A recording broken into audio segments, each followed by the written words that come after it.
8 de la mañana con 35 minutos, ya de vuelta y conectados en FM Mundo Live. Bienvenidos nuevamente. El doctor Gabriel Aguirre, abogado especialista en Derecho Laboral, está con nosotros y nos acompaña a esta hora de la mañana porque queremos conversar con él, preguntarle respecto de cuáles son esos aspectos legales en la terminación de una relación laboral.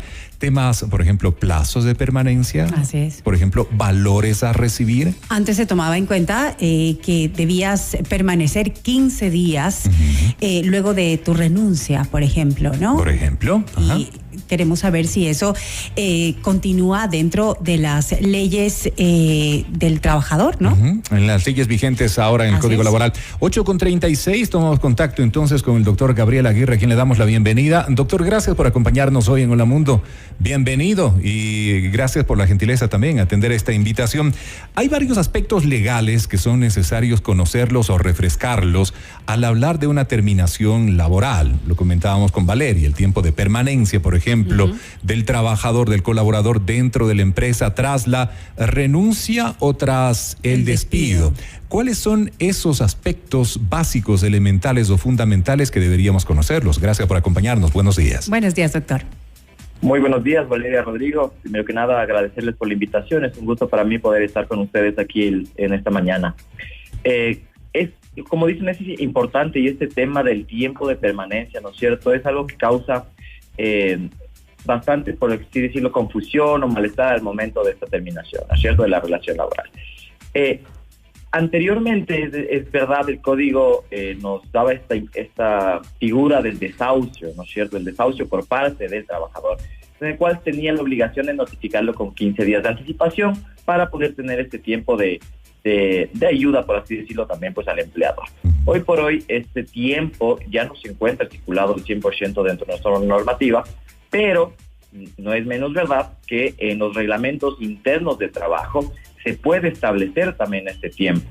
Es decir, en mi reglamento yo pongo, una vez terminada la relación laboral con el trabajador, tiene que permanecer 15 días para entregar los informes laborales, para entregar los materiales de trabajo y demás. Entonces, efectivamente, si bien yo renuncio, puedo tranquilamente salir en ese momento, siempre y cuando no tenga esta estipulación dentro de los reglamentos internos de trabajo.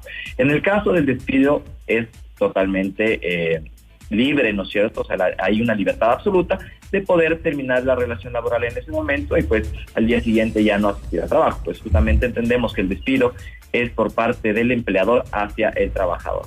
Ok, ahora, si bien es cierto y en los mejores términos se debería dar este tipo de cierres de relaciones laborales, ¿no? Ya sea tanto por renuncia cuanto por despido, se procuraría tener los mejores ánimos, digamos así, para cerrar esa etapa. Pero si el empleador quiere salir y más allá de los reglamentos internos, si la ley le faculta, podría cerrar ese capítulo de manera inmediata.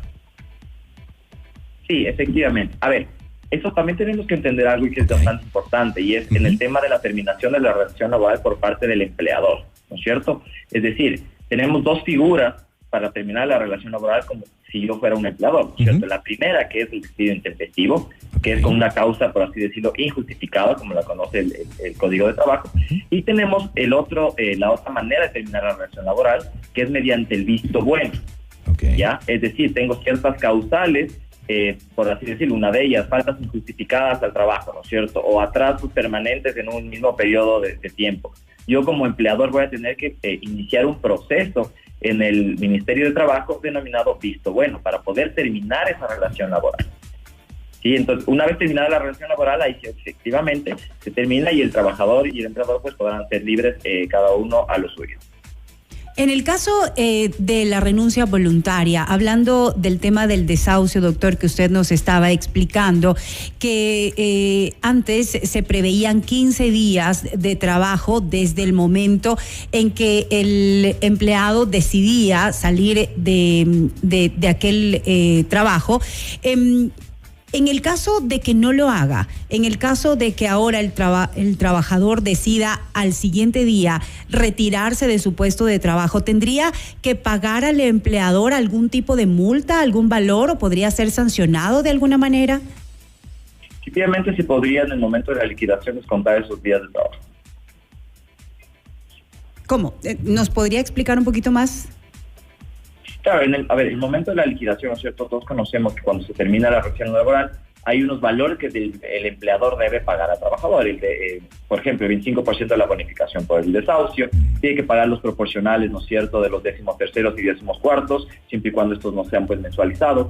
Tiene que pagar las vacaciones, siempre y cuando estas no hayan sido tomadas. Y en el caso, por ejemplo, del despido intempestivo, pues asimismo la indemnización correspondiente por este despido. Entonces, efectivamente, en la liquidación estos valores podrían ser descontados de estos 15 días de no trabajo, ¿no? ¿Qué otro tema legal deberíamos tomar en cuenta al momento de presentar nuestra renuncia?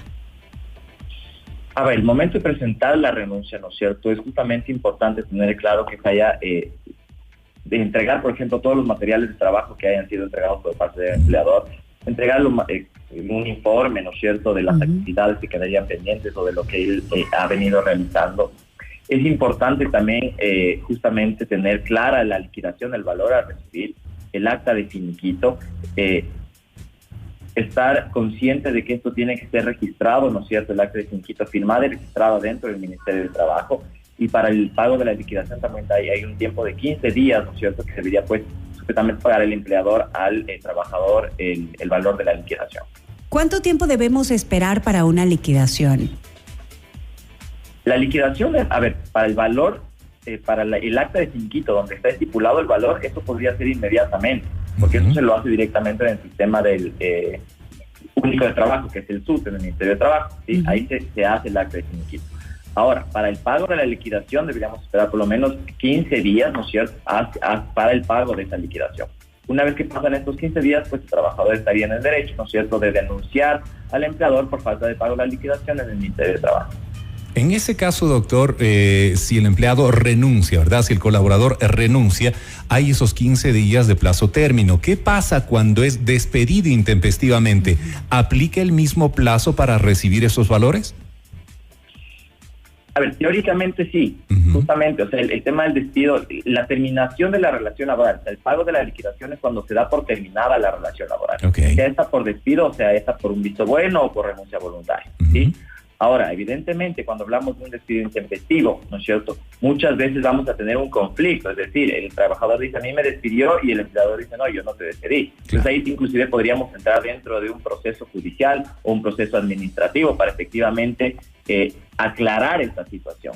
Y el pago de la liquidación además, pues efectivamente se dará al momento que termine todo este proceso. Ok. Ahora, ¿qué pasa, por ejemplo, con el tema de los valores del IES? Si bien es cierto, hay empresarios que son sumamente formales, cumplen a rigor con toda la norma, pero hay otras situaciones en las cuales no se cumple con la norma y hay inclusive mora en el tema de los aportes patronales hacia valores del IES, por ejemplo, temas de seguridad social. ¿Qué pasa al momento de la terminación de una relación laboral? A ver, eso es importante y muchas veces la pregunta, sí. Cuando existe una mora, ¿no es cierto?, en los valores patronales, en el IES, ¿no es cierto?, lo que tendría que efectivamente hacerse, bueno, primero como empleador es igualarse, ¿no es cierto?, y en el caso que eso no se realice, el trabajador tiene todo el derecho efectivamente de presentar un reclamo, una denuncia en el Instituto Ecuatoriano de Seguridad Social, en el cual pues efectivamente se iniciará un proceso sancionatorio al empleador, que terminaría, por así decirlo, en un proceso de determinación con una glosa para que pague y se iguale en esos rubros. Doctor, sabemos que hay diferencias entre los valores a recibir en caso de renuncia o de despido. ¿Cuáles son esos valores que nosotros debemos tomar en cuenta al momento de recibir la liquidación, ya sea en un caso o en el otro? Perfecto. A ver, como les dije, justamente cuando hay una renuncia, ¿no es cierto?, tenemos que recibir la bonificación, ¿no es cierto?, que es el 25% de nuestro salario por cada año de trabajo, y tenemos que recibir los proporcionales de 13º, 14º y proporcionales de vacaciones. En el caso del despido intempestivo, ahí tenemos un valor adicional que es de indemnización, ¿ya? La indemnización vamos a tener que calcularla dependiendo de cuánto tiempo yo he estado trabajando con mi empleador. Si tengo de 1 a 3 años, ¿no es cierto?, pues justamente recibiré 3 remuneraciones, 3 de mis sueldos, y si paso de los 3 años, recibiré una remuneración por cada año de trabajo que yo he recibido como indemnización. Esto adicional a los valores de la liquidación que pues ya los he mencionado anteriormente. Entiendo que hay la posibilidad inclusive de acudir al Ministerio de Trabajo para que pedir la ayuda o la guía necesaria para que le ayuden a calcular esos valores en base al tiempo, le puedan hacer un flujo precisamente de esos valores que podría estar recibiendo el colaborador al momento de finiquitar o de terminar una relación laboral, ¿verdad? Sí, efectivamente, inclusive en la página web del Ministerio de Trabajo existe una calculadora, ¿cierto?, que te ayuda a calcular estos valores, pero también puedes ir al Ministerio de Trabajo con los inspectores en el primer piso y ahí pues ellos te podrían ayudar. Obviamente siempre también es importante, y esto lo digo tanto como empleador como trabajador, al momento de terminar una relación laboral, siempre es importante poder asesorarse con tu abogado de confianza. ¿Sí? Claro. Él va a poder asesorarte las situaciones en las que vas a estar inmiscuido, cuánto tiempo tienen que demorarse, cuánto tienen que pagarte específicamente. Entonces, eso sí, yo siempre le aconsejo acudir al abogado de confianza y para poder tener una terminación en paz, también, por así decirlo, ¿no? Claro, es la mejor manera, ¿no? Cerrar las relaciones o las etapas laborales en los mejores términos, de ser posible, claro que sí.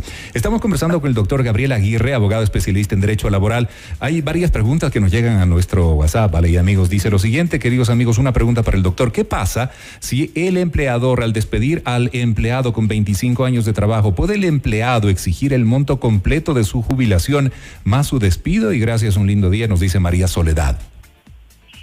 Perdón, Rodrigo, ¿puedo...? Sí, claro.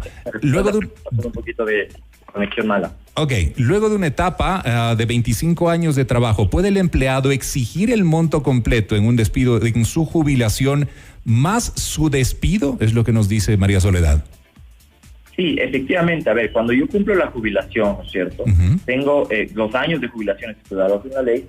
Yo tengo derecho a recibir el proporcional. Por ejemplo, si no cumplo los 25 años, si cumplo más o sea, ya tengo los 20, voy a recibir el proporcional dentro de mi liquidación, ¿sí? Ahora, con los 25 años también, tenemos que tener ahora claro cuál es el tema de la jubilación patronal, ¿no es cierto? Esta puede ser tanta como podemos llegar a un acuerdo con el trabajador, ¿no es cierto?, para hacer el pago global de la liquidación, o con el cálculo que lo hace el Ministerio de Trabajo, ¿no es cierto?, si lo pagaría de manera mensual, ¿sí? En el caso del despido, efectivamente, pues podría recibir el monto del 100%. Doctor, Fernanda nos consulta lo siguiente. Estimados Rodri y Vale, buenos días. Por favor, una consulta para el doctor. En la empresa donde trabaja mi hermana, les hacen trabajar todos los feriados sin pago de horas extras, ya que de no hacerlo les amenazan que le mandarán un memo causal de despido por incumplir con las disposiciones de la empresa. ¿Hay manera de que por parte del ministerio envíen una auditoría para que sean sancionados, ya que obviamente nadie se atreve a denunciarlos, como es mi caso? Atentamente, nos escribe nuestro oyente.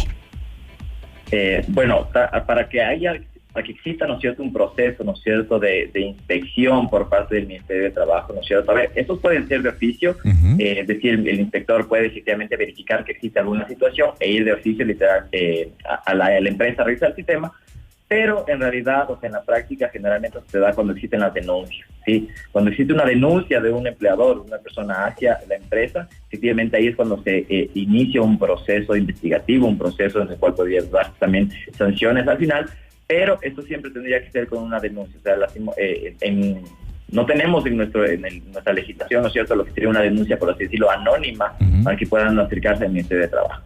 Okay. Ahora, otra pregunta importante acerca de lo que se podría dar en discusión, de decir, por ejemplo, por parte del colaborador, me despidieron, y el empleador decir, no, yo no te despedí. Qué importante es pedir que precisamente el despido sea vía escrita, vía correo electrónico o tal vez de una forma... de manera formal. De manera formal, exacto. Algún por registro escrito, que evidencie exacto, que se ha dado esa terminación. Porque te pueden decir estás despedido de manera verbal y luego cómo lo demuestras. Siempre debería haber algún documento que justifique esa acción que se está cursando. Es decir, si hay un despido debería hacerlo de manera formal. A ver, teóricamente y legalmente, ¿no es cierto?, no existe una obligación del empleador de notificarle con un escrito, decir estás despedido. Okay. Pero efectivamente hay ciertas maneras de probar el despido intempestivo, ¿ya? Porque inclusive el despido intempestivo no necesariamente se da únicamente cuando yo como empleador te digo estás despedido, ¿ya? Sino, por ejemplo, cuando te dejo de pagar tu remuneración, ¿ya? Ahí se configura ya un despido intempestivo y yo puedo alegarlo vía judicial. Es decir, señor juez, no me han pagado ya 4 remuneraciones, por lo tanto entiendo que estoy despedido. ¿Sí? Entonces, También, por ejemplo, cuando efectivamente ya no me dejan entrar a mi lugar de trabajo, le dicen al guardia, este señor ya no entra, y el guardia me dice, oiga, usted ya no tiene autorización. Entonces, obviamente para un proceso judicial lo más importante siempre va a ser la prueba, ¿sí? Entonces, si bien necesariamente no voy a tener un correo o un escrito, van a haber ciertas situaciones que efectivamente pueden ya configurar el expediente festivo. Por ejemplo, una de ellas podría ser la desafiliación al Instituto Ecuatoriano de Seguridad Social. Ok. Entonces, mire, me acaban de desafiliar, por lo tanto yo entiendo que mi relación acaba de terminar de manera unilateral por parte del empleador, es decir, un expediente festivo. Ok, algo que sustente en prueba lo que estamos aseverando, ¿no? Y una inquietud final, nada más, ya en honor al tiempo, Gabriel, dice una pregunta, por favor. Si te renuevan cada año el contrato de trabajo, ¿deben liquidarte cada año? Es lo que nos escriben a nuestro WhatsApp. A ver, ahí tendríamos que hacer una precisión, ¿no es cierto? Hoy por hoy nosotros no tenemos, por así decirlo, un contrato a plazo, con sus debidas excepciones, ¿sí? El contrato tipo que hoy tenemos, el normal, es el contrato indefinido. Es decir, entonces la renovación anual del contrato solo se podría dar en ciertos casos. Y voy a dar un caso en específico, que sería el contrato especial emergente, que salió, ¿no es cierto?, con todo esto de la ley de apoyo humanitario, en el cual tiene una duración de un año que puede ser renovable a un segundo año. En esa renovación no tendría que liquidarse, o sea, no tendría que bonificarse, liquidarse este tema de la liquidación. O sea, no tendría que darse una liquidación en cada año, porque simplemente se entiende renovado hacia el segundo año. Okay. Si pasa el segundo año, obviamente ya se entendería como un contrato indefinido. Pero ahora tenemos otras situaciones. Por ejemplo, no sé, un contrato de prestación de servicios dentro del cierre del negocio, ¿no es cierto? Donde efectivamente tenemos por un plazo definido, por una obra en específico, ¿no es cierto? Se termina la obra y yo tendré la obligación de llamarle a la segunda obra, y si ya no lo llamo, pues ahí tendré que liquidar. O sea, cada caso es especial, ¿no es cierto? Y de análisis. Pero para responder la pregunta, yo creo que lo importante es decir, el contrato tipo hoy por hoy es el contrato indefinido, al menos de que tengas tus excepciones, que fueron unas de las cuantas que ya las di. Qué interesante es conocer de este tema. Es que la verdad resulta un poco distante, por más que tengamos información a la mano, por más que hablemos de esto en el cotidiano, pero claro, no siendo técnicos se nos puede perder tanta información y entender cómo debería darse el cierre de la etapa laboral para una empresa. Y saber hacerlo en los mejores términos y de la mejor forma posible. Y que debe ser lo justo tanto para el empleador como para el colaborador. Correcto, y es un tema muy técnico y por eso hemos invitado hoy al doctor Gabriel Aguirre, abogado especialista en Derecho Laboral, quien gentilmente ha atendido nuestra invitación. Doctor, muy amable, gracias por habernos acompañado hoy en Hola Mundo. Buen día, doctor. Muchísimas gracias a ustedes por la invitación y a todos los radioescuchas que tengan un buen día. Muy gentil, gracias. Son las 8:53 y ya nosotros entrando en la parte final de Hola Mundo.